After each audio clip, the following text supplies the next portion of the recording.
সাবিত হলো কি জাদু সত্য, জাদুবিদ্যার চর্চা সত্য, এখনো হয়, আগেও ছিল, হয়তো ভবিষ্যতেও থাকবে, আল্লাহু আ'লাম। শুরু হয়েছিল কোত্থেকে? সুলাইমান আলাইহিস সালামের যুগ থেকে। কার যুগ থেকে?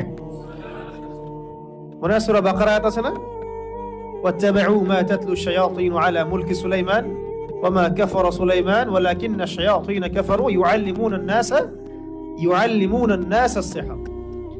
সুলাইমান আলাইহিস সালামের সময় ওই যে মানুষকে ফিতনায় ফেলা হয়েছে, পরীক্ষায় ফেলা হয়েছে হারুত আর মারুত ফেরেশতাদের মধ্য দিয়ে, ওই সময় থেকে জাদুবিদ্যার চর্চা শুরু হয়েছে মানুষের মধ্যে। এবং এই জাদুর উদ্দেশ্য ছিল তারা স্বামী এবং স্ত্রীর মাঝখানে বিচ্ছেদ সৃষ্টি করতে চাইতো, স্বামী স্ত্রীর মাঝখানে বিচ্ছেদ সৃষ্টি করতে চাইতো আর কি। এটা ছিল প্রথম জাদু। এবং এগুলোর আরো অনেকগুলো ভেরিয়েন্ট আছে আর কি, অনেক রকম ব্ল্যাক ম্যাজিক আছে। ওইটা নিয়ে আমি একটু পরে কথা বলছি, আগে সামারিটা বলি, শানানজনটা বলে নেই। এই লাবিদ বিন আসাম সেও ছিল ওই জাদুবিদ্যা চর্চাকারীদের একজন, তার সাথে আরো অনুসারীও ছিল। তারা মিলে রাসূল সাল্লাল্লাহু আলাইহি ওয়াসাল্লামের চুল মোবারক কোনোভাবে সংগ্রহ করে সেখানে তাদের তন্ত্রমন্ত্রগুলো দিয়ে 11টা গিট দিয়েছিল। কয়টা? 11টা গিট দিয়েছিল। এবং সেই 11টা গিট দিয়ে তার একটা কুয়ার নিচে, মদিনার একটা কুয়ার নিচে এই একটা খেজুর গাছের ডাল আর অনেক কিছু পেঁচিয়ে, হাড়টার অনেক কিছু পেঁচিয়ে একদম কুয়ার পানির নিচে রেখে তার উপর পাথর চাপা দিয়ে রেখেছে। এতে করে রাসূল সাল্লাল্লাহু আলাইহি ওয়াসাল্লাম কিছুটা অসুস্থ হয়ে গিয়েছিলেন। এবং অসুস্থতাটা এমন ছিল যে তিনি কিছু কিছু বিষয়ে মানে ভুলে যাচ্ছিলেন। যেমন কোন স্ত্রীর কাছে গিয়েছেন কিন্তু মনে হচ্ছেন যে স্ত্রীর কাছে আমি যাই নাই, আবার কোন স্ত্রীর কাছে যান নাই কিন্তু মনে হচ্ছে তার কাছে আমি গিয়েছি। এরকম একটু সমস্যা হচ্ছিল আর কি। এবং কিতাবে আসছে যে এই সমস্যাটা 40 দিনের মতো ছিল, আর কোন কিতাবে আসছে 6 মাসের মতো ছিল। 40 দিন বা 6 মাসের মতো এরকম অসুস্থতাটা ছিল। তো এগুলো থেকে প্রমাণ হচ্ছে যে জাদুবিদ্যা সত্য, এগুলো চর্চা সত্য, এবং এগুলোর প্রভাব মানুষের উপর বিস্তার করতে পারে, ঘটতে পারে। এমনকি আমাদের নবী সাল্লাল্লাহু আলাইহি ওয়াসাল্লামকেও জাদুগ্রস্ত করা হয়েছে। তো এরপরে একদিন রাতে নবী সাল্লাল্লাহু আলাইহি ওয়াসাল্লাম শুয়ে আছেন এবং আল্লাহ রাব্বুল আলামিন তাকে স্বপ্ন দেখাচ্ছেন। এটা হচ্ছে ওহী, নবীদের স্বপ্ন কি? ওহী। স্বপ্নে তিনি দেখছেন যে তিনি শুয়ে আছেন এবং দুইজন ফেরেশতা, তার মাথার কাছে একজন, পায়ের কাছে একজন, এসে দুইজন ফেরেশতা একে অপরের সাথে কথোপকথন করছেন। একজন বলছেন যে রাসূলুল্লাহ কি হয়েছে, আরেকজন অ্যানসার দিচ্ছেন সাল্লাল্লাহু আলাইহি ওয়াসাল্লাম যে তাকে জাদু করা হয়েছে। আরেকজন বলছেন কে জাদু করেছে, আরেকজন অ্যানসার করছেন লাবিদ বিন আসাম। কি দিয়ে জাদু করেছে? উত্তর দিচ্ছেন যে চুল দিয়ে। কোথায় আছে জাদুর উপকরণ? আরেকজন অ্যানসার দিচ্ছেন অমুক কুয়ার নিচে। কুয়ার নামটা আমি আজকে ঘাটতে ঘাটতে পেয়েছিলাম, কুয়ার নামটা বলে দিই। কুয়ার নামটা হচ্ছে জারওয়ান নামক কুয়া। কি নাম? জারওয়ান। এটা মদিনায় আছে, এটা একটা গোত্রের মধ্যে আছে। এই গোত্রটার নামটাও জানা দরকার।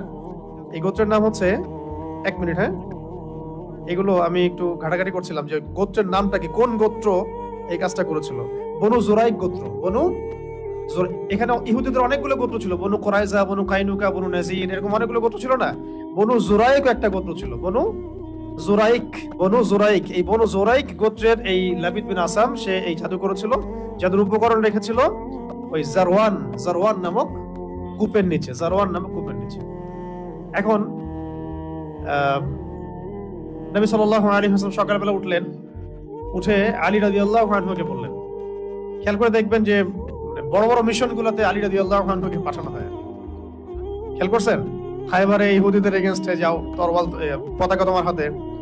তারপরে এখানেও আলী রাদিয়াল্লাহু আনহু বদরে, সম্মুখ সমরে বদরে তিনজন আলী তুমি যাও, মনে আছে? হিজরতের সময় আলী তুমি থাকো, আমার বিছানায় শও। আবার ওই একবার যে খবর পাচার হয়ে গেল হুদাইবিয়া সন্ধির পরে, মক্কা বিজয়ের আগে আক্রমণের সময়, আর ওই যে একটা মহিলা তার কাপড়ের ভিতরে তথ্য নিয়ে চলে গেল, মনে আছে? হাতেব বিন আবি বালতা রাদিয়াল্লাহু আনহু চিঠি দিয়ে দিয়েছিলেন যে মক্কা আক্রমণ হতে পারে। এই মহিলাকে ধরার জন্য পাঠানো হয়েছিল আলী রাদিয়াল্লাহু আনহু। আবার খন্দকের যুদ্ধের সময় আমর বিন কি জানি নামটা, আমর তার সামনে আছে। আমর বড় একজন কাফের, তার সাথে 20 জন লড়াই করতে পারতো না এমন একজন ব্যক্তি ছিল। সে হুঙ্কার ছাড়ছিল খন্দকের যুদ্ধের সময়, কে আছো আমার সাথে ব্যাটল করবা, তখন আলী রাদিয়াল্লাহু আনহু। তো মাশাআল্লাহ, আমরা যেন তার মতো জিন্দেগি পাই, আমিন।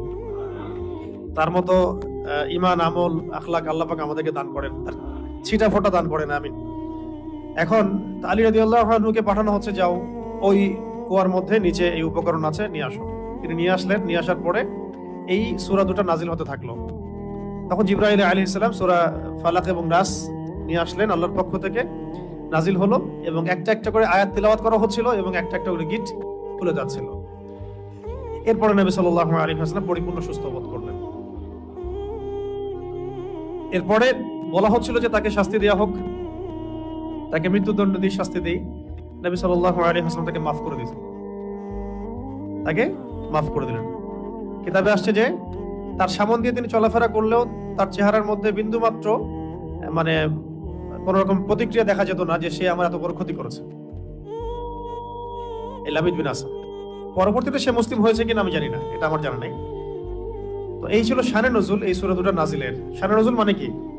একটা সূরার একটা আয়াত নাজিলের পিছনের প্রেক্ষাপট। তার মানে আমরা বুঝতে পারলাম যে রাসূল সাল্লাল্লাহু আলাইহি ওয়াসাল্লামকেও জাদু করা হয়েছে, তিনিও ইফেক্টেড হয়েছেন। রাসূল যদি ইফেক্টেড হতে পারেন তাহলে আমরা আবার কি? আমাদের কোনো অবস্থান আছে তার সামনে? এবং প্রমাণ হলো যে এটা সত্য এবং এটা চর্চা সত্য। কোরআনে বহু আয়াত আছে, হাদিসে বহু দলিল আছে। কিন্তু আপনি কি এই ঘটনাটা, আমি যে শানে নজুলটা বললাম, এই ঘটনাটা কি আপনি এখনকার মেডিকেল সায়েন্সকে বুঝাতে পারবেন? তারা কি এই ঘটনাটা বিশ্বাস করবে? সায়েন্টিফিক্যালি তারা কি এটাকে প্রমাণিত সাব্যস্ত করবে?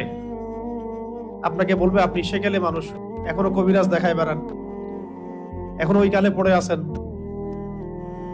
তো এখন এটা হচ্ছে একটা মানে ইন্টারনাল ব্লাইন্ডনেস, আমাদের আধ্যাত্মিক অন্ধত্ব আর কি, স্পিরিচুয়াল ব্লাইন্ডনেস। যে এই যুগের মানুষেরা, আমরা যারা এই যুগে বসবাস করি, আমরা আমাদের বাহ্যিক দৃষ্টির বাইরে কিছু বিশ্বাস করতে চাই না, তাই না? বাহ্যিক দৃষ্টির বাইরে আমরা কিছু বিশ্বাস করতে চাই না। আপনি মেডিকেল সায়েন্সের কাউকে এটা মনে হয় না বোঝাইতে পারবেন জাদু বলেও কিছু আছে।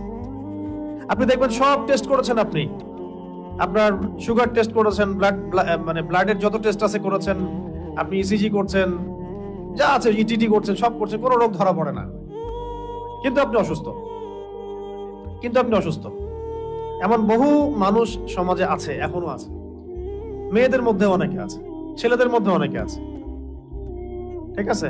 পরে আমি কিছু বলছি যে কি কি এটার প্রতিকার হতে পারে এবং কি কি কাজ করলে এগুলোতে ইফেক্টেড হয় মানুষ আর কি, এবং কোন কোন কাজগুলো করলে আমরা বেঁচে থাকতে পারবো ইনশাআল্লাহ। তো আগে এটা বলে নিই, দূর থেকে জাদু করা, হ্যাঁ, তন্ত্রমন্ত্র দিয়ে জাদু করা যাতে সাপও মরে লাঠিও না ভাঙে, অনেকটা এমন বিষয় যে আপনার শত্রুকে আপনি চিনতেও পারবেন না, কিন্তু আপনি ক্ষতিগ্রস্ত হচ্ছেন।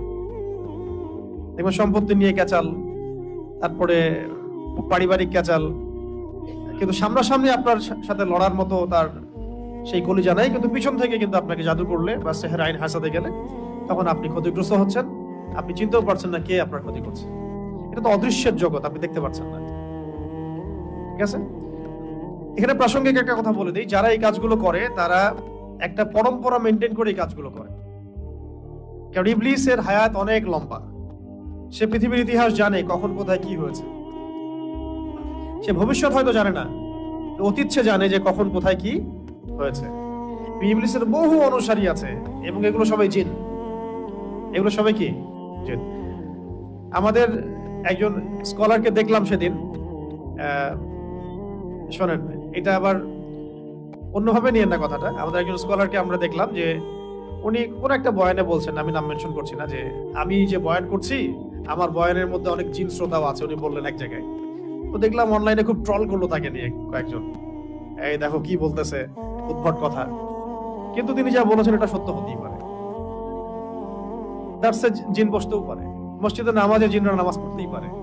রাসূলুল্লাহ সাল্লাল্লাহু আলাইহি ওয়াসাল্লাম তায়েফ থেকে যখন তাকে তাড়িয়ে দেওয়া হয়েছে, নির্মমভাবে নির্যাতন করা হয়েছে, কারনুল মঞ্জিল নামক জায়গায় তিনি নামাজ পড়ছিলেন, জিনরা তার তেলাওয়াত শুনে ইসলাম কবুল করেছে। এখন ভালো জিন আছে না? ভালো জিনও আছে, অনেক জিন আছে আপনাকে মহব্বত করতে পারে, কি ভাই? অনেক জিন আছে আপনাকে মহব্বতও করতে পারে। মহব্বত মানে ওই অর্থে না, ভালো অর্থেই। তারা তাদের মধ্যে, তারা তো উম্মতে মুহাম্মাদের অংশ, এবং এই কোরআন এই শরিয়া তাদের জন্য নাকি? এই কোরআন তাদের জন্য না? তো তাদের মধ্যে যেমন ভালো জিনও আছে, ঠিক তেমনি খারাপ জিনও আছে। খারাপদের সংখ্যাই বেশি। ওই খারাপ জিনগুলো ওই সিলসিলা মেনটেন করে জাদুবিদ্যা, যত তন্ত্র মন্ত্র এবং যা উপকরণ এগুলো প্রোভাইড করে, এমন কিছু মানুষের কাছে যে মানুষগুলো জাদুবিদ্যার চর্চা করে। মনে রাখবেন, জাদু কখনো জিনের সাহায্য ছাড়া করা সম্ভব না। জাদু কখনো জিনের সাহায্য ছাড়া করা সম্ভব না। তন্ত্রমন্ত্র দিয়ে তারা জিনকে তাবে করে, বশ করে, এবং সেই জিনের ইবাদত করা তারা শুরু করে। জিনের জন্য নজর করে, জিনের জন্য মানত করে, জিনের জন্য পশু কুরবানি করে, জিনকে সেজদা করে, মানে জিনকে পাওয়ার চেষ্টা করে তারা। এবং জিনদেরকে আল্লাহ পাক কিছু ক্ষমতা দিয়েছেন, যে ক্ষমতাগুলো একটু এক্সট্রাঅর্ডিনারি আমাদের চাইতে। তো এইগুলোকে কাজে লাগিয়ে বেসিক্যালি এই জাদুগুলো করা হয়।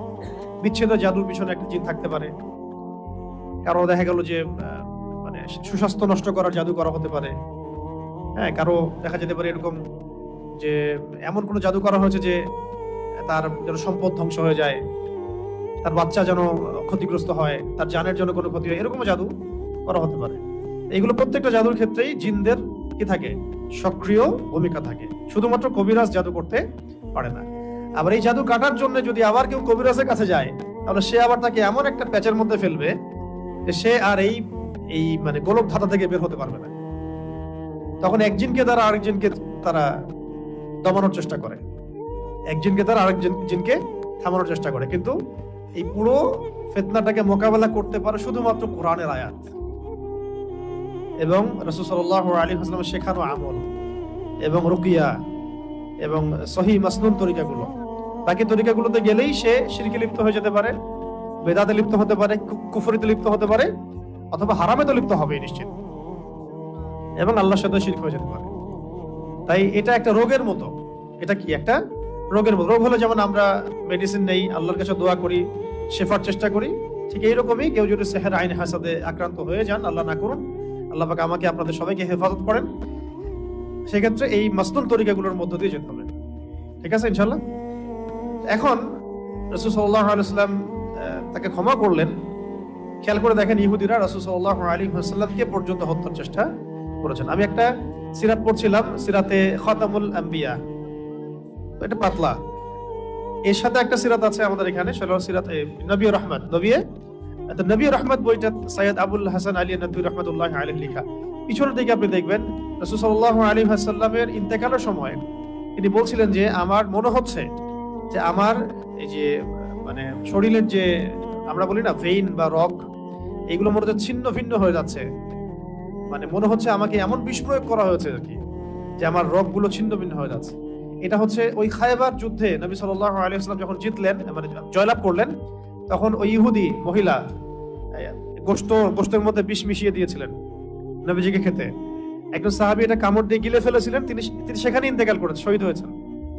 নবী সাল্লাল্লাহু আলাইহি ওয়াসাল্লাম তিনি গিলে ফেলেননি, শুধু একটু একটা কামড় দিয়েছেন, তারপর ফেলে দিয়েছেন মুখ দিয়ে। যখন তিনি জানতে পেরেছেন এখানে বিষ মেশানো আছে, তার কাছে ওহী আসছিল।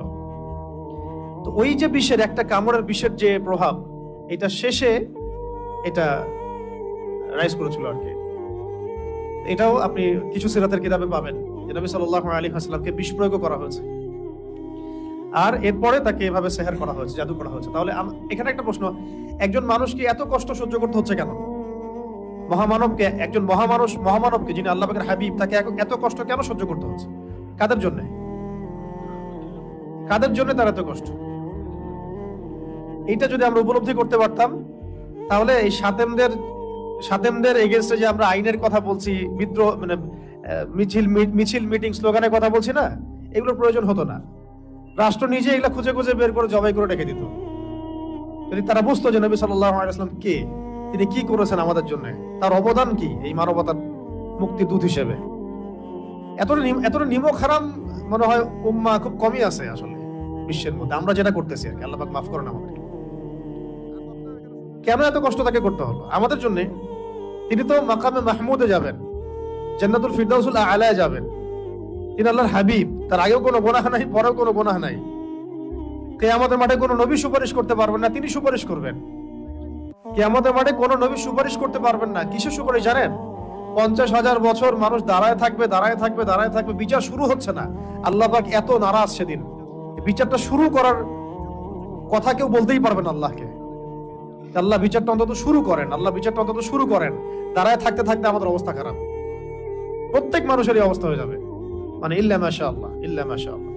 তখন প্রত্যেক নবী রিফিউজ করবেন, আমি পারবো না, আমি পারবো না, আমি পারবো না। আদম আলাইহিস সালাম বলবেন না আমি না, নূহের কাছে যাও।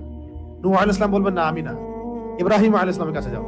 এভাবে একে একে একে একে করতে করতে রাসূল সাল্লাল্লাহু আলাইহি ওয়াসাল্লাম পর্যন্ত আসবেন যখন, তিনি বলবেন যে আমি সুপারিশ করব, আজকের এই সুপারিশ আমার জন্য।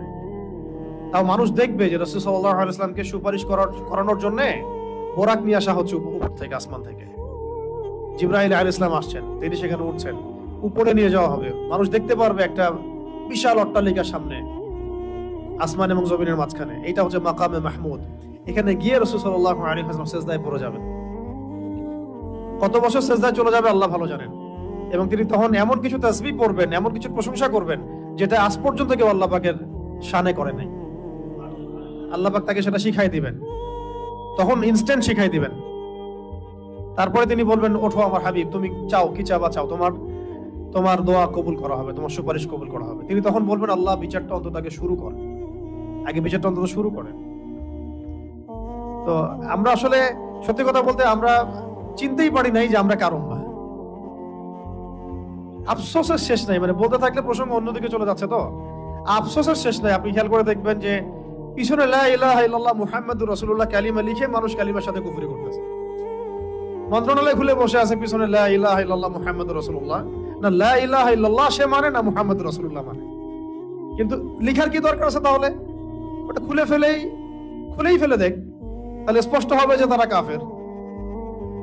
এদিকে লেবেলও লাগাবে যে আমি মুসলিম, আর কাজও করবে কাফেরের মতো, যাতে ওলামায়ে কেরামদেরকে একটা দ্বিধার মধ্যে রাখা যায় আসলে তারা মুসলিম না কাফের। ফতোয়া তো দিতে হবে একটা, তখন কাফের হলে তো এক ফতোয়া আসবে, মুসলিম হলে তো এক ফতোয়া আসবে, তাই না? পিছনে লা ইলাহা ইল্লাল্লাহ, কোনো ইলাহ নাই আল্লাহ ছাড়া, মানে কোনো বিধানদাতা নাই আল্লাহ ছাড়া, কিন্তু আমরা আছি জমিনে, তাই না? বিষয়টা তো তাই। পিছনে লিখে রাখছে লা ইলাহা ইল্লাল্লাহ, কোনো ইলাহ নাই, কোনো উপাস্য নাই আল্লাহ ছাড়া। মন্ত্রণালয় সবগুলোতে ইলাহ আছে, আমরাই ইলাহ, বিধান আমরাই দিচ্ছি না। আউযুবিল্লাহি মিন যালিক। মুহাম্মাদুর রাসূলুল্লাহ মানে মুহাম্মদ সাল্লাল্লাহু আলাইহি ওয়াসাল্লাম ছাড়া কি নাই, কোনো রোল মডেল নাই আমাদের। এক কথায় কোনো রোল মডেল নাই, তিনি আমাদের একমাত্র রোল মডেল, আমাদের উসওয়াতুল হাসানা। কিন্তু জমিনে কাজ করতে গিয়ে প্রত্যেকটা ডিপার্টমেন্টে মুহাম্মদ সাল্লাল্লাহু আলাইহি ওয়াসাল্লামের তরিকাকে একদম জাদুঘরে রেখে দিয়ে নিজেদের সব মন করা বিধান রচনা করতেছে। কত বড় হঠকারিতা চিন্তা করছেন? এই জন্য আমি বলি যে এটা অন্তত সরাই দেখ, করতে তো পারবে না তো সরাই দেখ, ওটা লেখার দরকার কি? ওখানে অ্যাটলিস্ট স্পষ্ট হবে যে হ্যাঁ তারা কাফের অথবা তারা মুনাফিক। তখন বিধান সেইভাবে করতে হবে, তখন ফতোয়াগুলো সুন্দর স্পষ্ট আসবে। মুনাফিকদের ব্যাপারে এই ফতোয়া, সাতানদের ব্যাপারে এই ফতোয়া, কাফেরদের ব্যাপারে এই ফতোয়া।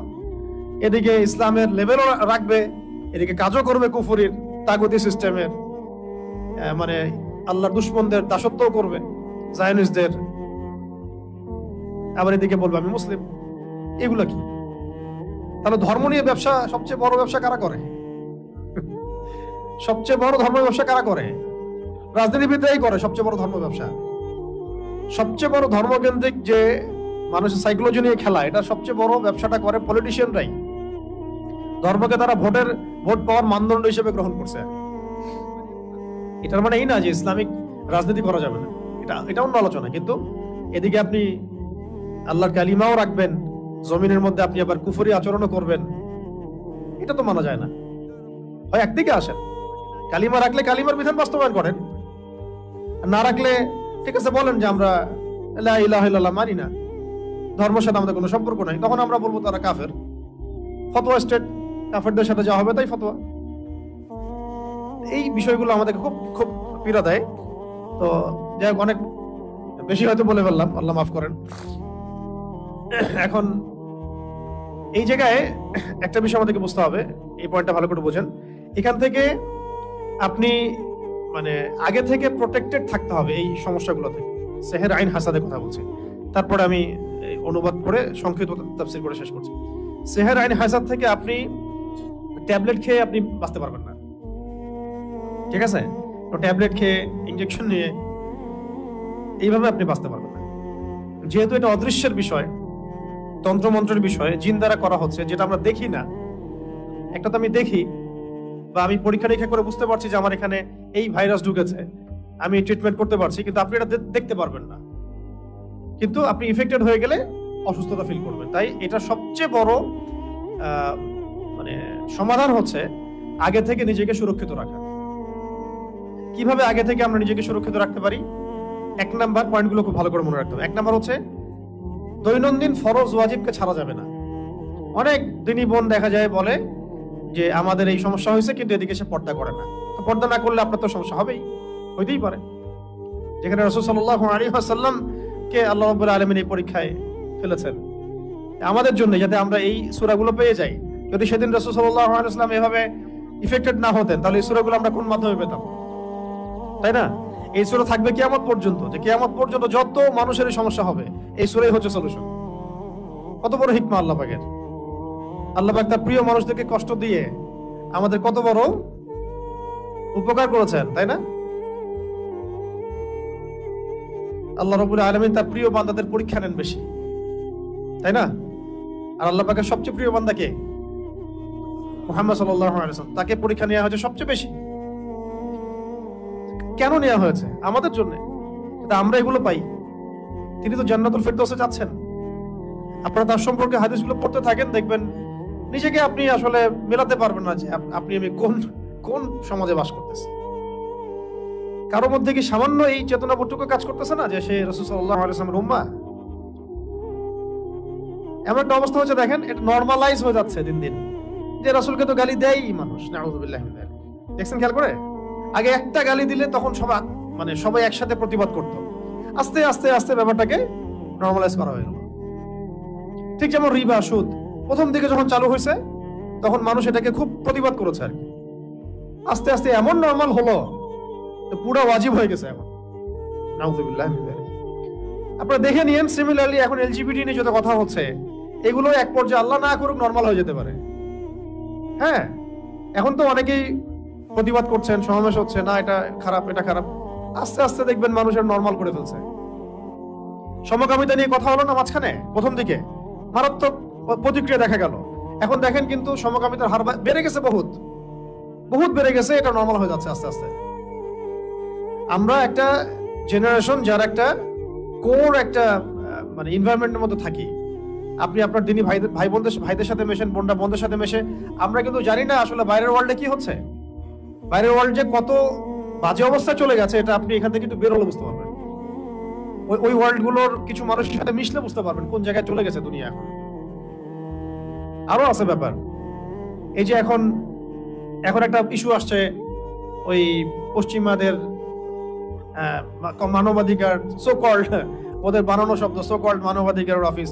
এখন প্রতিবাদ হচ্ছে, কিছু কথা হচ্ছে, দেখবেন যদি প্রতিষ্ঠা হয়ে যায় নরমাল হয়ে যাবে আস্তে আস্তে। এরকম মানবাধিকার ওদের ফিলিস্তিনে নাই। মানবাধিকার কমিশন সে ফিলিস্তিনে খুলতে পারে না, গাজায় খুলতে পারে না, হ্যাঁ, ইয়েমেনে খুলতে পারে না। তো কি আর বলবো, আসলে কিছু বিষয় আসে যেগুলো সামনে আসলে একটা কথা বলতে বাধ্য হই। তো বলে দিই আমি, এটা যে মানে হকাদার জন্য বলে দিলাম আর কি। যতদিন পর্যন্ত এই পৃথিবীতে দাজ্জাল, মাসিহুদ দাজ্জাল এবং তার অনুসারীদেরকে চিরতরে উৎপাদিত করা যাবে না, ঠিক আছে, চিরতরে এদের শেকড়টাকে কেটে শেষ করে দেওয়া যাবে না, ততদিন পর্যন্ত আপনি বিশ্বে মানবতা প্রতিষ্ঠা করতে পারবেন না। এর চেয়ে বড় কোনো কথা আমি আসলে আর আমার ভিতর থেকে আসতেছে না। যতদিন পর্যন্ত আপনি এদের পুরো শিকড় সহ উপরে না ফেলতে পারবেন, ততদিন পর্যন্ত আপনি এই বিশ্বে মানবতা প্রতিষ্ঠা করতে পারবেন। ঠিক এই কারণে ঈসা আলাইহিস সালাম আসবেন দাজ্জালকে হত্যা করার জন্য। সে দাজ্জালের সাথে চুক্তি করার জন্য আসবেন না। ঈসা আলাইহিস সালাম দাজ্জালের সাথে চুক্তি করার জন্য আসবেন না। ইমামুল মাহদী ওই সময়কার এই জায়নিস্টদের সাথে, আল্লাহর দুশমনদের সাথে চুক্তি করার জন্য আসবেন না, যুদ্ধ করার জন্য আসবেন। এবং মানবতা যুদ্ধ ছাড়া প্রতিষ্ঠা হয় না। যখন তারা মিসাইল দিয়ে জবাব দিচ্ছে, তখন কি আপনি সেখানে তাবলীগ করবেন? তখন তো মিসাইল দিয়ে আনসার দেওয়া লাগবে। এই গাজা যে শরণার্থী শিবিরগুলোতে বোমগুলো মারা হচ্ছে একটা একটা করে, এখানে কি আপনি তাদের সাথে চুক্তিবদ্ধ হবেন, নেগোশিয়েট করবেন, টেবিলে ডিল করবেন? ওই ময়দানের ডিলিংস ময়দানেই করতে হয়। ওরা তো মানে সফট কোনো ভাষায় কথা বলছে না, ওরা তো অস্ত্রের ভাষায় কথা বলছে, ঠিক না ভাই? ঠিক, তারা তো অস্ত্রের ভাষায় কথা বলছে। এই কারণে হাদিসটা আমাদের কাছে আসা জায়গায় যে শেষ জামানায় যখন ইমাম মাহদী ঈসা আলাইহিস সালাম তাদের যুগটা আসবে, এক একটা ইয়াহুদ যারা এই আপনার মুসলিমদের এগেইনস্টে যুদ্ধ করবে, তারা যদি গাছের আড়ালে লুকায়, পাথরের পিছনে লুকায়, গাছ পাথর পর্যন্ত কথা বলা শুরু করবে যে আমার পিছনে একজন ইহুদি আছে, আসো তাকে হত্যা করে দাও। মানে তাদেরকে রেখে দিয়ে আপনি ইবলিসি শক্তিকে দুনিয়াতে জীবিত রেখে আপনি শান্তি কায়েম করতে পারবেন না। এটা হলো পুরো মানবতা প্রতিষ্ঠার ইসলামিক তরিকা বললাম আর কি। এবং এই তরিকাতেই সাহাবায়ে কেরাম হেঁটেছিলেন। এমনকি নবী সাল্লাল্লাহু আলাইহি ওয়াসাল্লাম ইন্তেকালের 2-3 দিন আগেও বলে গিয়েছেন, 3 দিন বা 4 দিন আগে বলে গিয়েছেন যে আমার পরে আমার কবরকে তোমরা ইবাদতের জায়গা বানিও না, এই ইহুদিদেরকে তোমরা আরব উপদ্বীপ থেকে বের করে দিও। কথাগুলো দেখেন ভালো করে, খেয়াল করে। শেষ মুহূর্তের নসিহত এগুলা। রাষ্ট্রদূত আসলে সম্মান করো, আমার কবরকে তোমরা উপাসনার জায়গা বানিও না, ইবাদতের জায়গা বানিও না, আর ইহুদিদেরকে তোমরা আরব উপদ্বীপ থেকে বের করে দিও। তো মানবতার নবী, যিনি মানবতার নবী, যিনি সবাইকে মাফ করে দিচ্ছেন, তিনি এই কথাটা কেন বলে গেলেন? কারণ এই পয়জন গুলো আপনি যেখানেই ঢুকাবেন, ওই পুরো কন্টিনেন্ট তারা ধ্বংস করে রেখে দিবে। তারা ইয়াজুজ আর মাজুজের মতো আচরণ করবে। দেখেন কি করতেছে আজকে সারা বিশ্বে, প্রত্যেক দিক থেকে ধেয়ে আসতেছে তারা। কোন ডিপার্টমেন্ট বাদ দিয়েছে তারা ধ্বংস করার? এবং কোন ডিপার্টমেন্টটা বাদ দিয়েছে যেখানে ওরা আধিপত্য বিস্তার করে নাই? এখন এগুলো আস্তে আস্তে ওই আখিরুজ্জামানের দিকে যাচ্ছে, কিন্তু আমরা অনেকেই বুঝতে পারছি না। অনেকে মনে করছে এগুলো মনে হয় পলিটিক্যাল প্রবলেম, এগুলো মনে হয় ইকোনমিক প্রবলেম, এগুলো মনে হয় শুধু সাম্রাজ্যবাদী আগ্রাসন। ব্যাপারটা এমন না। ব্যাপারটা হচ্ছে এখানে মসিহুদ দাজ্জালের একটা রোল আছে, এবং সে এবং তার অনুসারীরা মিলে এই বিশ্বকে শাসন করার মিশনের দিকে এগিয়ে যাচ্ছে আর কি। ওই চেষ্টা ওদের। তারা কি পারবে? কিছুদিনের জন্য, অল্প কিছুদিনের জন্য তারা কিছু ক্ষেত্রে সফল হবে। কিন্তু ঠিক আল্লাহ রাব্বুল আলামিন মুহররম মাসে, এটা বুঝেন, আল্লাহ রাব্বুল আলামিন মুহররম মাসে আশুরার দিনে যেভাবে মুসা আলাইহিস সালাম এবং বনু ইসরাইলকে নাজাত দিয়েছেন, আল্লাহ রাব্বুল আলামিন এভাবেই মুসলিম এবং মুসলিমদের সাথে যারা একাত্মতা পোষণ করে আল্লাহর দ্বীনকে গ্রহণ করবে, তাদেরকে আল্লাহ পাক নাজাত দিবেন ইনশাআল্লাহ। মুসলিম মানে বোঝাচ্ছি যারা পরিপূর্ণরূপে মুসলিম হবে এবং ইসলামকে সাপোর্ট করবে, ইসলামের মানে প্রতি সুধারণা রাখবে, ইসলামের এগেইনস্টে যুদ্ধ করবে না, আল্লাহ পাক চাইলে তাদেরকে নাজাত দিতে পারেন বা ইসলাম কবুলের তৌফিকও দিতে পারেন। আর ঠিক যেভাবে আল্লাহ রাব্বুল আলামিন এই মুহররম মাসেই আশুরার দিনে ফিরআউন এবং তার দলবলকে লোহিত সাগরে ডুবাই মারছেন না, ঠিক এইভাবেই দেখবেন ইনশাআল্লাহ তাআলা এই হোলি ল্যান্ডে আল্লাহ পাক সমস্ত জালেমদেরকে একত্রিত করতেছেন। বিভিন্ন জায়গা থেকে জালেমরা যে হোলি ল্যান্ডের মধ্যে আসছে, এসে একত্রিত হচ্ছে, বসতি স্থাপন করছে, এটার পিছনে মাস্টার প্ল্যান হচ্ছে আল্লাহ পাকের। আল্লাহ পাক সবাইকে একসাথে ধ্বংস করবেন ইনশাআল্লাহ।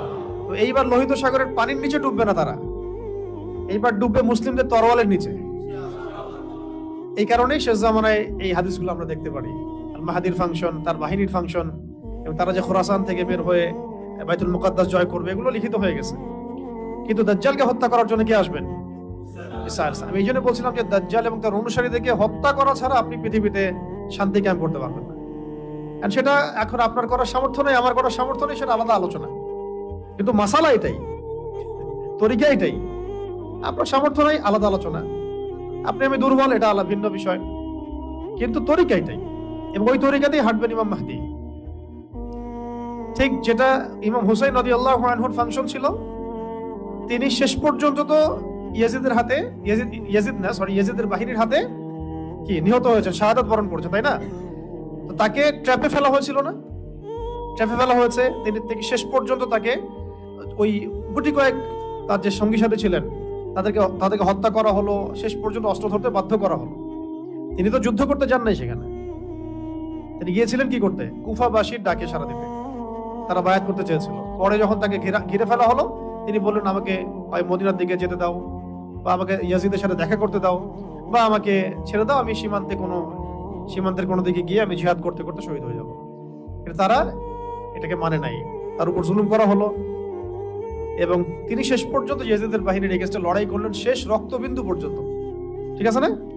শেষ রক্তবিন্দু পর্যন্ত তিনি লড়াই করলেন ইয়াজিদের জালেম বাহিনীর এগেইনস্টে। তার একটা আনফিনিশড কাজ আছে এখানে, সেটা কি? ওই জালেমের শেকড় কেটে ফেলা। সেটা কিন্তু সম্ভব হয় নাই। আল্লাহ পাক তাকে শাহাদাত দিয়েছেন। ওই আনফিনিশড যে কাজটা, এটা ইনশাআল্লাহ আল্লাহ রাব্বুল আলামিন তারই বংশধরদের মধ্যে, ফাতিমা রাদিয়াল্লাহু আনহার বংশধরদের মধ্যে ইমামুল মাহদির হাতে করাবেন ইনশাআল্লাহ। ইমামুল মাহদির ফাংশনটা কি? ওয়ার্ল্ডের জালেম শক্তিকে ধ্বংস করা। ঠিক আছে? তো এই বিষয়গুলোর দিকে বিশ্ব এগিয়ে যাচ্ছে, অন্যদিকে চলে গেছে যদিও আমরা।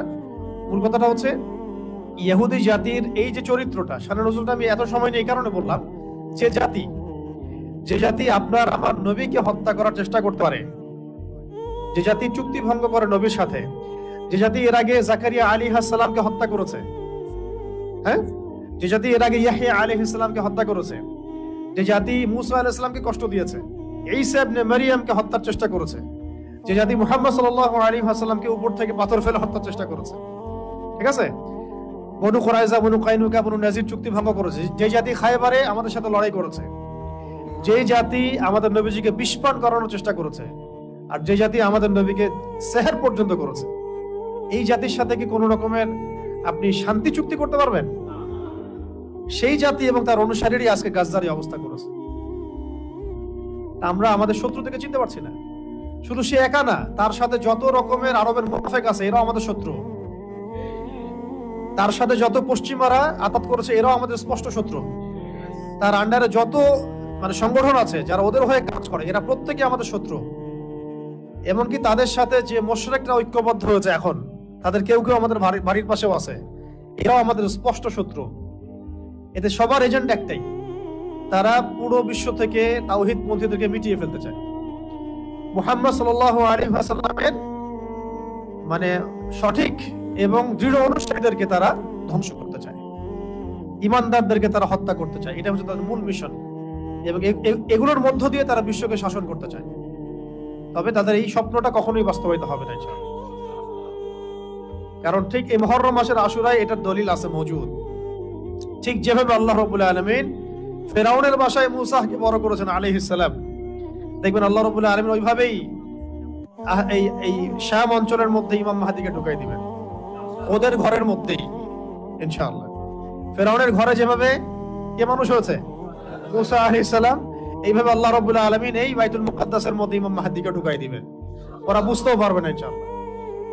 এটা বাস্তব, দেখেন এরকমই হবে ইনশাআল্লাহ।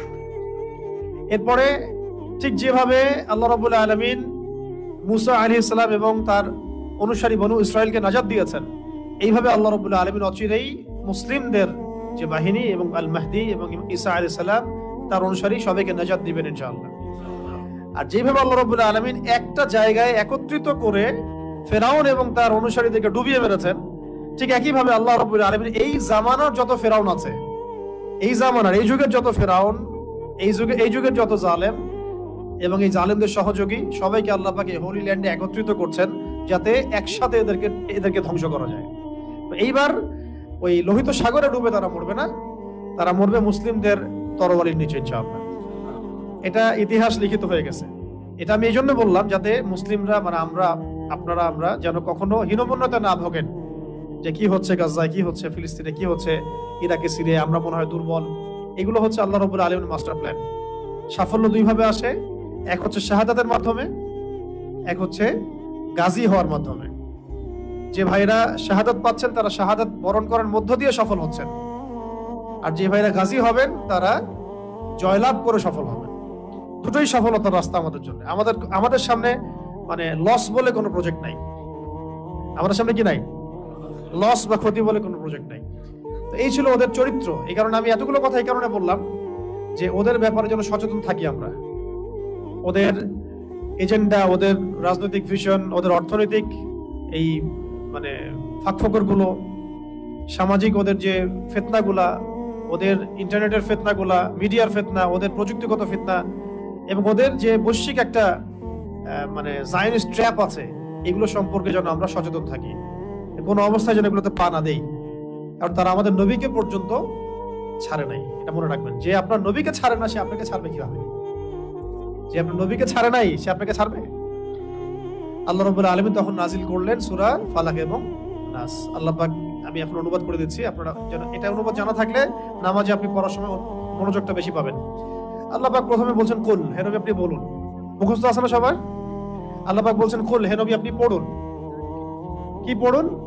আপনি পড়ুন আউযু বিরাব্বিল ফালাক, আউযু বিরাব্বিল ফালাক। আউযু মানে আমি আশ্রয় প্রার্থনা করছি, কুল মানে বলুন, আউযু মানে আমি আশ্রয় প্রার্থনা করছি, বিরব্বি মানে রবের নিকটে, বিরব্বি মানে রবের নিকটে, আল ফালাক মানে হচ্ছে সকাল, আল ফালাক মানে সকাল। একটা আগে ওয়ার্ড বাই ওয়ার্ড শিখেন। কুল মানে বলুন, কুল মানে আউযু মানে আমি আশ্রয় প্রার্থনা করছি, এক বচন, আউযু মানে আমি আশ্রয় প্রার্থনা করছি, আর নাউযু মানে আমরা আশ্রয় প্রার্থনা করছি, বিরব্বি রবের নিকটে, আল ফালাক মানে সকাল।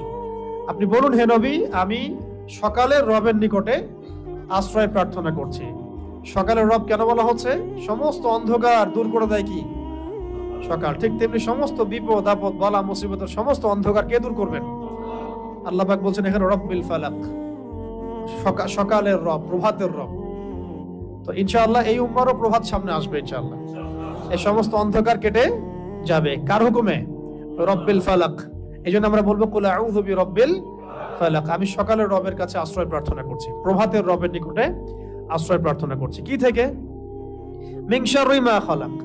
মিন মানে হতে বা থেকে, শার মানে হলো ক্ষতি, শার মানে ক্ষতি, মা মানে যা কিছু, মা মানে যত কিছু, আর খালাকা মানে তিনি সৃষ্টি করেছেন, খালাকা মানে তিনি সৃষ্টি করেছেন। তাহলে তিনি যত কিছু সৃষ্টি করেছেন সমস্ত সৃষ্টির ক্ষতি থেকে আমি আল্লাহর কাছে আশ্রয় প্রার্থনা করছি। মানে আল্লাহ মানে সকালের রবের কাছে আশ্রয় প্রার্থনা করছি। এই একটা সেন্টেন্সের মধ্যে সব পড়ে গেছে, আপনার সেহের, আপনার আইন, আপনার হাসাদ, যত রকমের রোগ ব্যাধি বিপদ আপদ বালা মুসিবত সব পড়ে গেছে। এই জন্য একটা হাদিসে আসছে, কেউ যদি কোনো স্থানে অবতরণ করে, ধরেন আপনি এখানে বসে আছেন বা বাসায় গেলেন বা যে কোনো জায়গায় গেলেন এবং নেমেই বললেন বা ওখানে থাকতে থাকতে বললেন যে আউযু বিকালিমাতিল্লাহি তাম্মাতি মিন শাররি মা খালাক। আউযু মানে আমি আশ্রয় প্রার্থনা করছি, বিকালিমাতিল্লাহি তাম্মাতি মানে আল্লাহ পাকের সমস্ত পরিপূর্ণ কালিমাগুলোর মাধ্যমে। আল্লাহ পাকের যত পরিপূর্ণ কালিমাগুলো আছে, বাক্যগুলো আছে, এগুলোর সংখ্যা কত হবে আমরা তো জানি না, ইনফিনিটিভ। কত কালিমা আল্লাহ পাকের আছে, আছে না? আমরা তো জানিও না, জানি অল্প কিছু। এই সমস্ত কালিমাগুলোর মাধ্যমে আমি আল্লাহর কাছে আশ্রয় প্রার্থনা করছি মিন শাররি মা খালাক, তিনি যা কিছু সৃষ্টি করেছেন সব কিছুর ক্ষতি থেকে, মানুষের ক্ষতি, জিনের ক্ষতি, ঠিক আছে, তারপরে জালেম বাদশার ক্ষতি, ঠিক আছে, রাতের অন্ধকারের ক্ষতি, জাদুর ক্ষতি, সেহের আইন হাসাদের ক্ষতি, জটিল রোগ ব্যাধির ক্ষতি, মহামারীর ক্ষতি, কত ক্ষতি হিসাব করা যাবে, শেষ করা যাবে? যত রকম ক্ষতি আছে সমস্ত ক্ষতি থেকে আমি আল্লাহর কাছে আশ্রয় প্রার্থনা করছি। এটা যদি কেউ পড়ে, কোনো জায়গায় পড়ে, রাসূল সাল্লাল্লাহু আলাইহি ওয়াসাল্লাম বলছেন ওখান থেকে যাওয়ার আগ পর্যন্ত কোনো কিছু তাকে কোনো ক্ষতি করতে পারবে না ইনশাআল্লাহ, আকস্মিক তার কোনো বিপদ আপদ হবে না ইনশাআল্লাহ। ঠিক আছে, এই দোয়াটা মুখস্থ করবেন, আউযু বিকালিমাতিল্লাহি তাম্মাতি মিন শাররি মা খালাক, আউযু বিকালিমাতিল্লাহি তাম্মাতি মিন শাররি মা খালাক। অনেক স্ট্রং একটা দোয়া, সকালে 3 বার পড়তে পারেন, সন্ধ্যায় 3 বার পড়তে পারেন, এছাড়াও যখন ইচ্ছা তখন পড়তে পারেন। অনেকে বাচ্চাদের ব্যাপারে আমাদের কাছে বলেন দোয়া করেন হুজুর, ঝাড়ফুঁক দেন, ঠিক আছে, আপনি নিজেই করবেন। আউযু বিকালিমাতিল্লাহি তাম্মাতি না বলে বলবেন উঈযুকা। যদি একটা ছেলে হয় তাহলে বলবেন উঈযুকা, যদি একটা মেয়ে হয় তাহলে বলবেন উঈযুকি, আর যদি একটা ছেলে একটা মেয়ে হয় বলবেন উঈযুকুমা, আর যদি অনেকগুলো বাচ্চাকে একসাথে ঝাড়ফুঁক করতে চান বলবেন উঈযুকুম। 4টা ক্ষেত্র বললাম, ঠিক আছে। একটা ছেলে হলে কি বলবেন? উঈযুকা বিকালিমাতিল্লাহি তাম্মাতি মিন শাররি মা খালাক, দিয়ে ফু দিয়ে দিবেন। একটা মেয়ে আছে আপনার, একজন মেয়ে আসছে, বলবেন উঈযুকি বিকালিমাতিল্লাহি তাম্মাতি মিন শাররি মা খালাক। একটা ছেলে একটা মেয়ে বসে আছে আপনার, বলবেন উঈযুকুমা বিকালিমাতিল্লাহি তাম্মাতি মিন শাররি মা খালাক, ফু দিয়ে দিবেন। ইমাম হাসান এবং হুসাইন রাদিয়াল্লাহু আনহুমা তারা নবী সাল্লাল্লাহু আলাইহি ওয়াসাল্লামের কাছে আসতেন, খেলাধুলা করতেন, ঘাড়ে উঠতেন, পায়ে বসতেন, কোলে বসতেন, তিনি আদর করে বলতেন উঈযুকুমা বিকালিমাতিল্লাহি তাম্মাতি মিন শাররি মা খালাক, ফু দিয়ে দিতেন। এগুলো মাসনুন তরিকা, এগুলো করলে বাচ্চা দেখবেন যে ভালো আছে, সুস্থ আছে, ভালো আছে, নিরাপদে আছে, আল্লাহ পাক ফেরেশতা দিয়ে হেফাজত করাবেন ইনশাআল্লাহ। ঠিক আছে, এখন এটা একটা, আরো দোয়া আছে, অনেক দোয়া আছে, ওইগুলো এক বৈঠকে বললে মনে রাখতে পারবেন না। এই যে একটা কিতাব আছে হিসনুল মুসলিম, এটা বাসায় রাখতে পারেন, আর একটা আছে হিসনে হাসিন, হিসনে হাসিন, এটাও সুন্দর, মাশাআল্লাহ চমৎকার, এটা রাখতে পারেন। এগুলোর মধ্য দিয়ে এগুলো শিখতে পারবেন ইনশাআল্লাহ। তো আমরা শিখলাম যে কুল আউযু বিরাব্বিল ফালাক মানে বলুন হে নবী আমি আশ্রয় প্রার্থনা করছি প্রভাতের রবের কাছে, মিন শাররি মা খালাক, সমস্ত তিনি যা কিছু সৃষ্টি করেছেন তার সমস্ত কিছুর ক্ষতি থেকে। তিনি যা সৃষ্টি করেছেন তার সমস্ত কিছুর ক্ষতি থেকে আমি আশ্রয় প্রার্থনা করছি। আচ্ছা, তারপরে আল্লাহ পাক বলছেন ওয়া মিন শাররি গাসিকিন ইযা ওয়াকাব। মুখস্থ আছে তো নাকি? ওয়া মিন শাররি গাসিকিন ইযা ওয়াকাব। ওয়া মানে এবং, ওয়া মানে এবং, মিন মানে হতে বা থেকে, শার মানে কি? ক্ষতি। শার মানে ক্ষতি। একজন ভলান্টিয়ার কেটে। শার মানে ক্ষতি। আবার বলছি, কোথায় ছিলাম? ওয়া মিন শাররি গাসিকিন ইযা ওয়াকাব। ওয়া মানে এবং, ওয়া মানে এবং, মিন মানে হতে বা থেকে, শার মানে ক্ষতি। ওয়া মিন শাররি মানে ক্ষতি থেকে, গাসিক, গাসিক মানে হচ্ছে রাত, গাসিক মানে রাত, এই যে অন্ধকার রাত, এটাকে বলা হয় কি? গাসিক। ইযা মানে যখন, ইযা মানে যখন, আর ওয়াকাবা মানে তা গভীর হয়, তা ঘনীভূত হয় বা গভীর হয়, মানে রাতের অনিষ্ট বা ক্ষতি থেকে যখন তা গভীর হয়।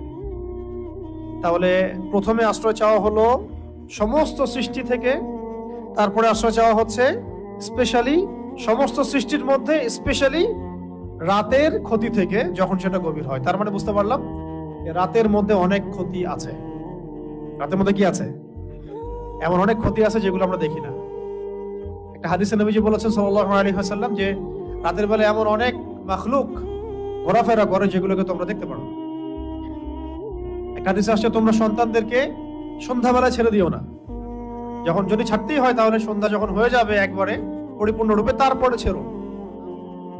কেন বলা হচ্ছে এগুলো?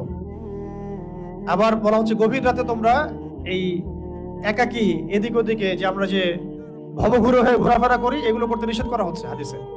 কারণ কি? কারণ রাতের বেলা এমন অনেক মাখলুক ঘোরাফেরা করে যেগুলোকে আমরা দেখতে পারি না। আমাদের দৃষ্টির সীমা তো খুব ছোট। সকালবেলা মোরগ ডাকে, খেয়াল করেছেন? কেন ডাকে জানেন? সে ফেরেশতা দেখতে পারে। একটা মোরগ একটা একজন ফেরেশতাকে, মালাককে দেখতে পারেন, সম্মানিত ফেরেশতাকে দেখতে পারেন, আমরা দেখতে পারি না। ওই জন্য তখন পড়তে হয় আল্লাহুম্মা ইন্নী আসআলুকা মিন ফাদলিকা, আল্লাহুম্মা ইন্নী আসআলুকা মিন ফাদলিকা। আবার দেখো রাতের বেলা কুকুর চিল্লাচিল্লি করে বেশি। রাতের বেলা কি করে? কুকুর চিল্লাচিল্লি করে বেশি। রাত কুকুরের ডাক শুনলে আমাদেরকে পড়তে হবে আউযু বিল্লাহি মিনাশ শাইতানির রাজিম। কুকুর দেখতে পারে জিন শয়তান। কুকুরের দৃষ্টি আমাদের দৃষ্টির চেয়ে এখানে প্রখর, সে দেখতে পারে জিন শয়তান, আমরা দেখতে পারি না। একটা মোরগ দেখতে পারে ফেরেশতাকে, আমরা দেখতে পারি না। তা আমাদের দৃষ্টি খুবই দুর্বল। আমরা আবার এই দৃষ্টি নিয়ে ফেরাউন বলেছিল যে আল্লাহকে দেখতে চাই, নাউযুবিল্লাহ, তাই না? আস্তাগফিরুল্লাহ। তো এখন কথা হচ্ছে যে রাতের মধ্যে ক্ষতি আছে। এই জন্য রাতের বেলা, এখন তো রাত দিন হয়ে গেছে, দিন রাত হয়ে গেছে, এই কারণে রাতের বেলা যারা দুনিয়াবি কারণে বা ফাহেসা কাজে ব্যস্ত থাকেন, একটা তো দিনই ইলম চর্চা করা, রাত জেগে ইবাদত করা, সেটা তো আলাদা বিষয়, সেটা অনেক বেশি ফজিলতেরও। রাত জেগে ইলম চর্চা করা ফজিলতের। একটু ঘুমাবে, একটু ইলম চর্চা করবে, একটু নামাজ পড়বে, এটা তো অনেক ভালো, এটা দরবেশওয়ালা কাজ। কিন্তু অনেকে দেখা যায় টিভি দেখে, মুভি দেখে, গান শুনে, হ্যাঁ, কনসার্ট করে, এখানে ওখানে বন্ধুদের সাথে আড্ডা মেরে, বাইক চালায়, রাতের বেলা এদিক ওদিকে ঘুরে বেড়ায়, হ্যাং আউট করে, এভাবে সময় নষ্ট করে রাতে। তাদের ক্ষেত্রে এই সেহের, আইন, হাসাদ হয়ে যায় এর সম্ভাবনা একদম 90%। তারা জিন্দার আক্রান্ত হয়ে যেতে পারে, সেহের হয়ে যেতে পারে, আইন হয়ে যেতে পারে, হাসাদ হয়ে যেতে পারে, আরো অনেক বড় বড় সমস্যা হয়ে যেতে পারে। রাতের এই ক্ষতি থেকে আমাদেরকে বাঁচার জন্য অবশ্যই কি করতে হবে? এই সূরা ফালাক, নাস, ইখলাস এগুলো অবশ্যই চর্চা করতে হবে। এবং রাতের বেলা এভাবে বাইরে ঘোরাফেরা করা যাবে না। যদি দিনই কোনো বিষয় হয় সেটা আলাদা বিষয়। দুনিয়াবি কোনো আজে বাজে বিষয়, দুনিয়াবি আজে বাজে কোনো বিষয়ে রাত্রি জাগরণ করাটা ঠিক হবে না। আল্লাহ পাক আমাদেরকে বোঝার তৌফিক দান করুন। রাতের বেলা অনেক ক্ষতি আছে, এই ক্ষতিগুলো থেকে আল্লাহ পাক আমাদেরকে হেফাজত করেন, আমিন। 4 নম্বর আয়াতে আল্লাহ পাক বলেছেন ওয়ামিন, এটা ভালো করে বুঝেন, ওয়ামিন শাররিন নাফাসাতি ফিল উকাদ, ওয়ামিন শাররিন, এটা আয়াতটা ভালো করে পড়বেন, ওয়ামিন শাররিন নাফাসাতি ফিল উকাদ। নাফ, অনেকে নাফাসাত পড়ে ফেলেন, সিন নাই এখানে, সা আছে। ওয়ামিন শাররিন নাফাসাতি ফিল উকাদ। ওয়া মানে এবং, মিন মানে হতে বা থেকে, আর শার মানে তো ক্ষতি। নাফাসাত শব্দটা হচ্ছে স্ত্রীবাচকের বহুবচন।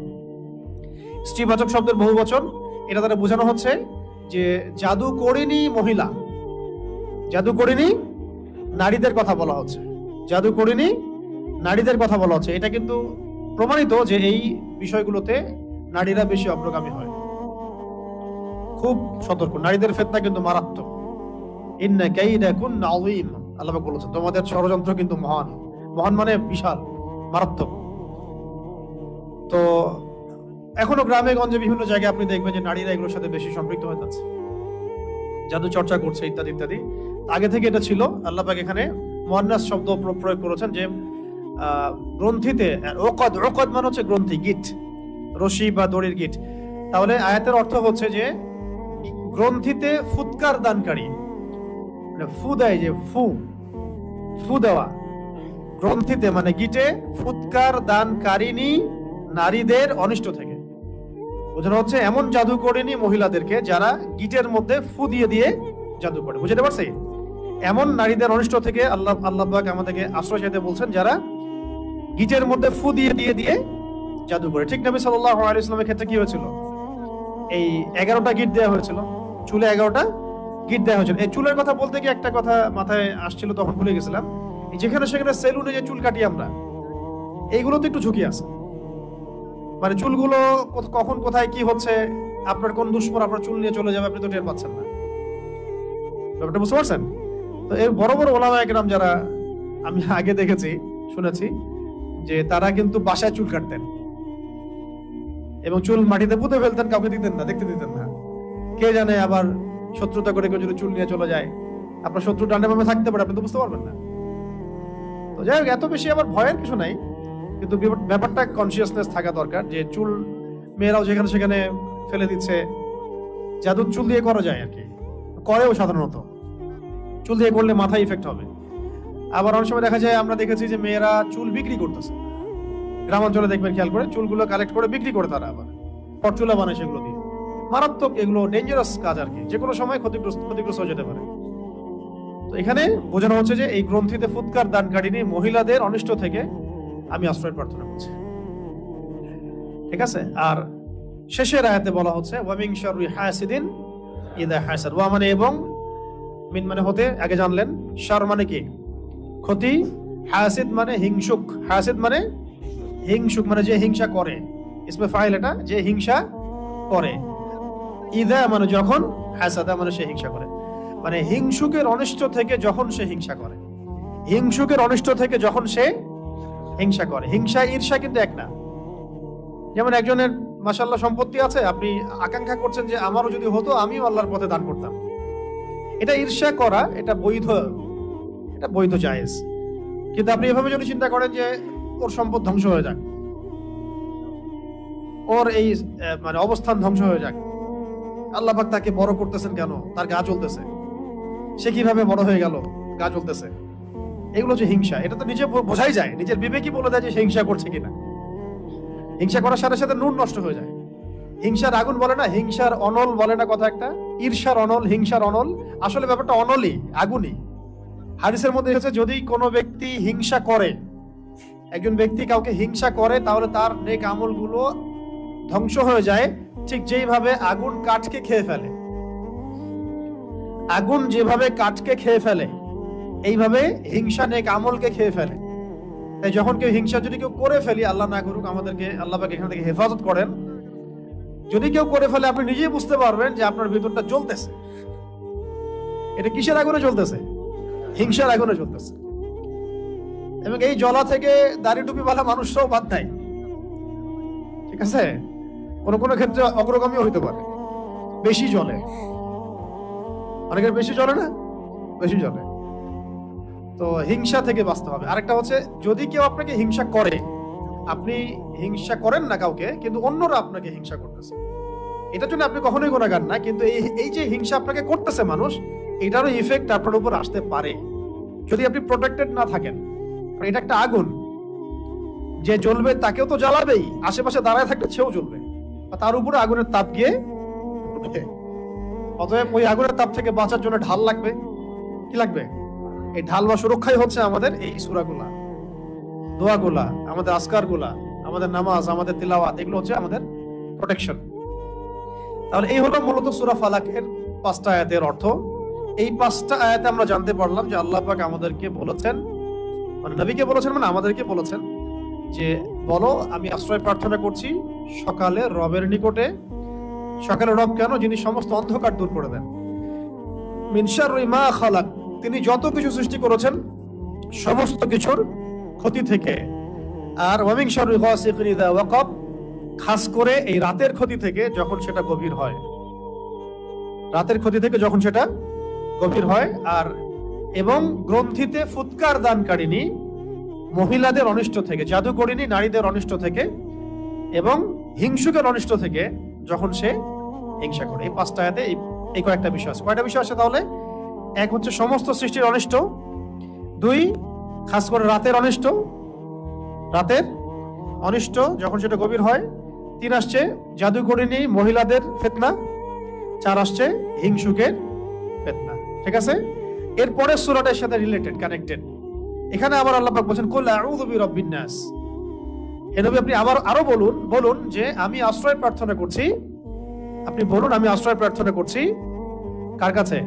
রব্বিন নাস, রব্বিন নাস, মানুষের রবের কাছে, মানুষের রবের কাছে। মানুষ তো এখানে দুর্বল না, মানুষ ফেরেশতাকে দেখতে পারে না, জিনকে দেখতে পারে। এই যে প্রথমে যে ক্ষতিগুলা, না আমরা অন্ধকার রাতের ক্ষতি দেখতে পারি, না জিনকে দেখতে পারি, না সেহের দেখতে পারি, না হিংসা দেখতে পারি, দেখতে পারি? এটা সব অদৃশ্যের ক্ষতি। অদৃশ্যের ক্ষতি না, অদৃশ্যের ক্ষতি। তো একটা হলো শত্রু সামনে আছে, আপনি দেখছেন ফাইট করছেন। সামনে ধরেন জিহাদের মাঠে আপনি আছেন, সামনে একটা কাফের, আপনি দেখছেন একজন কাফের, সে যেভাবে আপনাকে আক্রমণ করবে আপনি সেভাবে আপনি নিজেকে বাঁচাবেন বা আপনি আক্রমণ করবেন। একটা হচ্ছে আপনি দেখতেই পাচ্ছেন না আপনার শত্রু কোথায়। তাহলে এই অদৃশ্য শত্রুর বিরুদ্ধে আপনাকে কে সাহায্য করতে পারে? একমাত্র সেই সত্তা যিনি দৃশ্য অদৃশ্য সব দেখতে পারেন, তাই না? অদৃশ্য শত্রুর বিরুদ্ধে সাহায্য করতে পারে একমাত্র সেই সত্তা যিনি দৃশ্য অদৃশ্য সমস্ত জ্ঞান রাখেন। সেই সত্তা আল্লাহ ছাড়া আর কে আছে? কেউ আছে? তো এই কারণেই এই সমস্ত ক্ষতিগুলো দেখবেন অদৃশ্যের ক্ষতি। কিন্তু তো এখানে বলা হচ্ছে রব্বিন নাস, মানুষের রব, মানুষের রবের কাছে আশ্রয় প্রার্থনা করছে। মালিকিন নাস, শুধু রবই নন, তিনি মানুষের মালিক, তিনি মানুষের মালিক, মানুষের মালিকের কাছে। ইলাহিন নাস, তিনি মানুষের ইলাহ, মানুষের ইলাহের নিকটে। 3টা কথা, 3টা সম্বোধন, বিশেষণ আসলো এখানে। কুল বলুন হে নবী, আউযু আমি আশ্রয় প্রার্থনা করছি, বিরব্বিন নাস মানুষের রবের নিকটে, মালিকিন নাস মানুষের মালিকের নিকটে, ইলাহিন নাস মানুষের ইলাহের নিকটে। কয়টা বিশেষণ? আল্লাহ পাকের বিশেষণ হচ্ছে এখানে রব্বিন নাস, মালিকিন নাস, ইলাহিন নাস। আর এর আগের সূরা আছে কি? রব্বিল ফালাক। 4টা বিশেষণ আসছে, তাই না? আচ্ছা, কি থেকে এতগুলো সম্বোধন করে, কি থেকে আশ্রয় চাচ্ছি? আগে তো একটা সম্বোধন করা হয়েছে, আউযু বিরাব্বিল ফালাক, একটা বিশেষণ বলে বাকি 4টা থেকে আশ্রয় প্রার্থনা করা হয়েছে। এখন 3টা বিশেষণ আসলো এখানে। 3টা বিশেষণ আসা মানে একটা শক্তিশালী শত্রু আমার পিছনে আছে, যার থেকে আমরা আশ্রয় চাচ্ছি। সেটা কি? সেটা হলো মিন শাররিল ওয়াসওয়াসিল খান্নাস। মিন শাররিল ওয়াসওয়াসিল খান্নাস, এইটা যার মধ্যে, এই রোগ যার মধ্যে আছে বা এটা যাকে ধরেছে, তার আর কোনো রোগের দরকার নেই। এই ক্ষতি যাকে গ্রাস করেছে বা করছে, আল্লাহ না করুক, আল্লাহ হেফাজত করেন, তার আর কোনো রোগের দরকার নেই, কোনো সমস্যার দরকার নেই। এই সমস্যাই কাফি তার জীবন ধ্বংস করার জন্য। সেটা কি? মিন শাররি, অনিষ্ট থেকে, ওয়াসওয়াস, কুমন্ত্রণা দাতার, কুমন্ত্রণা দাতার, ওয়াসওয়াসা দাতার, আল খান্নাস মানে আত্মগোপনকারী, আত্মগোপনকারী কুমন্ত্রণা দাতার ক্ষতি থেকে, আত্মগোপনকারী কুমন্ত্রণা দাতার ক্ষতি থেকে। যে আত্মগোপনকারী মানে নিজেকে সে গোপন করতে পারে, আপনি দেখতে পারবেন না। কুমন্ত্রণা দাতা মানে সে আপনার অন্তরের মধ্যে সবসময় প্রভাব বিস্তার করতে পারে, আপনার এর উপর কোনো কন্ট্রোল নাই। ঠিক আছে? আর অন্তরের উপর যদি শয়তান কন্ট্রোল নিয়ে নেয় আর ওয়াসওয়াসা দিতে থাকে, তাহলে সেই ব্যক্তির পক্ষে ভালো কাজ করতে থাকলেও দেখা যায় সে ওয়াসওয়াসা রোগে ভুগতে থাকে। এটা কি হইলো, ওইটা কি হইলো না, এটা হইলো কিনা, এটা ঠিক হচ্ছে কিনা, ওইটা ঠিক হচ্ছে কিনা। ভালো একটা কাজ করতেছে কিন্তু ওয়াসওয়াসা, এটা তো ভালো কথা বললাম, আর খারাপ তো সারা ওয়াসওয়াসা আসতেই থাকে মাথার মধ্যে। পাপের ওয়াসওয়াসা, মানুষের ক্ষতির ওয়াসওয়াসা, হিংসার ওয়াসওয়াসা, হ্যাঁ, গোপন পাপের ওয়াসওয়াসা, অলসতা, আল্লাহর আদেশ অমান্য করার ওয়াসওয়াসা, অবাধ্যতার ওয়াসওয়াসা, এটা যাকে গ্রাস করেছে আর কি, এই ওয়াসওয়াসুল খান্নাস, তার আর কোনো ক্ষতির দরকার না, এটাই তার জীবন ধ্বংস করতে পারে। এই জন্য এত স্ট্রং সম্বোধন সামনে করা হচ্ছে বারবার, হে মানুষের রব, এক কথায় হে মানুষের মালিক, হে মানুষের ইলাহ, মানে আপনি আমাকে এটা থেকে বাঁচান। ব্যাপারটা এরকম, ঠিক আছে?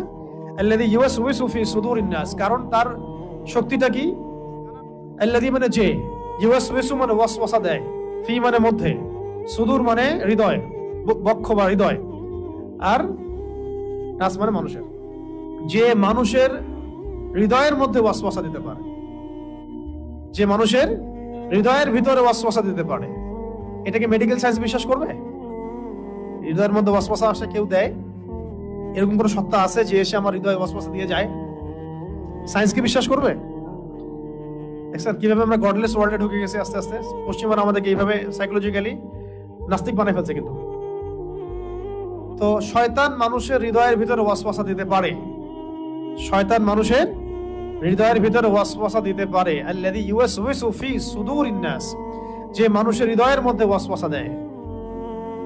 আর হৃদয়ের ওয়াসওয়াসা তো আমি দেখতে পাচ্ছি না, প্রতিহত করতে পারছি না, আমি তার সাথে ফাইট করতে পারছি না, কোন দিক দিয়ে আসছে, ডানে বামে উপর নিচে, আমি দেখতেও পাচ্ছি না। নামাজের ক্ষেত্রে বলা হচ্ছে, নামাজ একটা হাদিস আসছে, নামাজের মধ্যে ওয়াসওয়াসা আসলে, একজন সাহাবী বলছিলেন আমার নামাজের মধ্যে একটু এদিক ওদিকে খেয়াল আসে, ওয়াসওয়াসা আসে, বিভিন্ন রকম চিন্তা আসে। নবীজি বললেন যে আউযু বিল্লাহিস সামিউল আলিম মিনাশ শাইতানির রাজিম পরে বাম দিকে 3 বার এভাবে থুতু ফেলার ভান করো। থুতু ফেলার দরকার নেই আবার মুসল্লির গায়ে, তখন আবার মুসল্লি নামাজ শেষ করে আপনাকে ধরবে, আবার এমনি ভান করা আর কি, ঠিক আছে? তো এটা করতে করতে ওই রোগটা চলে যায়। এমনিতেও যদি কারো ওয়াসওয়াসা রোগ থাকে, আউযু বিল্লাহিস সামিউল আলিম মিনাশ শাইতানির রাজিম পড়তে থাকলে এটা চলে যাবে। কারণ এটা এমন একটা সত্তার পক্ষ থেকে আসতেছে যাকে আমি দেখতে পাচ্ছি না, নিজেকে সে আত্মগোপন করতে পারে, লুকিয়ে ফেলতে পারে, সে আমাকে দেখতে পারে, আমি তাকে দেখতে পারি না, ঠিক আছে? জিন শয়তান আমাদেরকে নজর করতে পারে, আমরা দেখতে পারি না। এই জন্য এমন একজন সত্তার কাছে, রবের কাছে আমি আশ্রয় নিচ্ছি যিনি তাকে দেখতে পারেন এবং এই ক্ষতি থেকে আমাকে বাঁচাতে পারেন। আল্লাযী ইউওয়াসউইসু ফি সুদুরিন নাস, মানুষের হৃদয়ে যে ওয়াসওয়াসা দেয়, মিনাল জিন্নাতি ওয়ান নাস, মিনাল জিন্নাতি ওয়ান নাস, মিন মানে হতে, জিন্নাত মানে কি? জিন্নাত মানে জিন জাতি, আর নাস মানে মানুষের।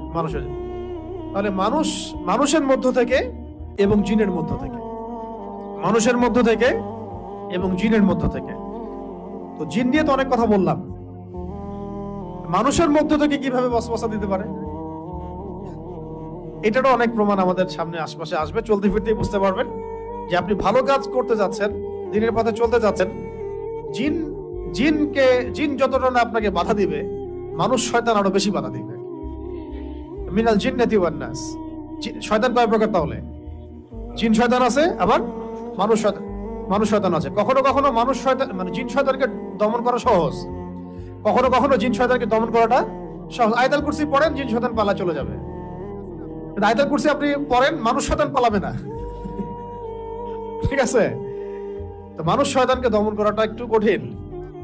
তো শয়তান 2 প্রকার, মাথা রাখতে হবে, জিন শয়তান, মানুষ শয়তান। উভয় শয়তানের পক্ষ থেকে আল্লাহ, উভয় শয়তানের মানে ক্ষতি থেকে আমি আল্লাহ পাকের কাছে আশ্রয় প্রার্থনা করছি। এই সূরার মধ্যে কতগুলো বিষয় আসছে? প্রথমে 4টা বিষয়, তারপরে আবার কয়টা বিষয়? হ্যাঁ, 2টা বা 3টা বিষয়, মোট এই 6টা-7টা বিষয় থেকে এই 2টো সূরাতে আশ্রয় চাওয়া হয়েছে, যেগুলো আমরা বাহ্যিক জ্ঞান দিয়ে এগুলোকে আমরা ডিল করতে পারবো না বা এদের সাথে আমরা ফাইট করতে পারবো না। এই সূরা 2টো শোয়ার সময় আমল করা, সাথে সূরা ইখলাস থাকবে, সকাল সন্ধ্যায় আমল করা, এবং প্রত্যেক ফরজ নামাজের পরে আমল করা। প্রত্যেক ফরজ নামাজের পরে অন্তত একবার করে পড়া, সকাল সন্ধ্যায় 3 বার করে, আর ফরজ নামাজের পরে কয়বার করে? 1 বার করে। এছাড়াও যখন তখন চলতে ফিরতে যখন তখন আপনি সূরা ফালাক, নাস, ইখলাস পড়তে পারেন। এবং আমি একটা হাদিস এটাও পেয়েছিলাম যে রাসূল সাল্লাল্লাহু আলাইহি ওয়াসাল্লাম তাহাজ্জুদের নামাজে যখন উঠতেন, তখন মাঝে মাঝে তাহাজ্জুদের নামাজে তিনি 2 রাকাত নামাজে প্রথম রাকাতে সূরা ফালাক, তারপরে ইখলাস, সূরা নাস পড়েছেন। প্রথম রাকাতে সূরা ফালাক, দ্বিতীয় রাকাতে সূরা নাস পড়েছেন। এটা আমল করতে পারেন রাতের বেলা উঠে, এটা আমল আছে মাসনুন। তো এর উপর আমল করা তৌফিক আল্লাহ পাক আমাদের সবাইকে দান করেন, এবং এই সমস্ত ক্ষতিগুলো থেকে আল্লাহ পাক আমাদেরকে হেফাজত করেন।